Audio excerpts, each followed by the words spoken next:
I'm Gina Mizell here with Connor Letourneau. We are back in Corvallis, where Oregon State has a bye this week before playing San Diego State on September 21st? 20th? 21st? 20th. I got my dates wrong.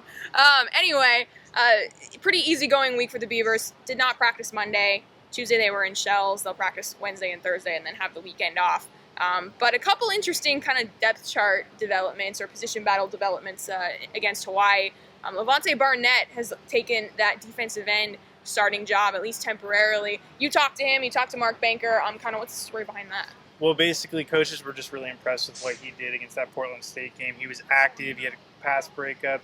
People were just happy with what he did. He had a really strong fall camp. He had a nice offseason. He added about 5 to maybe 7 pounds of muscle to his frame. So coaches are just kind of trying to reward him. He's a guy who has been behind Dylan Wynn on the depth chart pretty much his whole career. Obviously, Wynn's a 4-year starter, so understandable, and they just kind of wanted to give him a shot.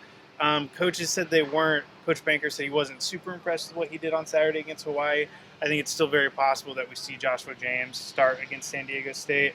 But the truth is they're both going to play a lot. I don't think who starts there is really a huge deal. Yeah, and I mean, Obum was kind of the star of that Hawaii game. So actually, Banker kind of alluded to the fact that there's a chance that Boom could be a starter later in the season if he keeps up what he's doing. Yeah, absolutely. Now, staying on the defensive side of the ball, which it's interesting because we thought this was the area with no questions, but there's been some movement there the last couple of weeks.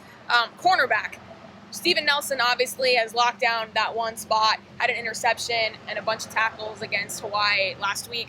But that other cornerback spot, Larry Scott has been starting the last 2 games almost by default because Deshaun Hunt's been out with a hamstring injury. You also kind of got an update on that situation as well. Right. Coach Banker was pretty honest. The coaching staff hasn't been super impressed with what Scott's been bringing them so far. He hasn't. I personally haven't noticed him a lot, which usually as a cornerback isn't a good sign. Yeah. Well, a lot of times it can it's be not. It depends. Right. Yeah. Right. I think in his case, it's not as good of a sign. And basically with Hunt, and we didn't know this because he's been practicing, but he does still kind of have issues with that hamstring, and that's really why he hasn't played at all. They're just kind of trying to bring him along slowly. He should be ready to go against San Diego State. I would not be shocked if he was 100% if they threw him into that starting rotation. I know coaches love what he's been giving, and they feel confident with him. Yeah, absolutely. Again, we will be here all week. Beavers practice again Wednesday and Thursday. For Connor Letourneau, I'm Gina Mizell. We'll catch you next time from Corvallis.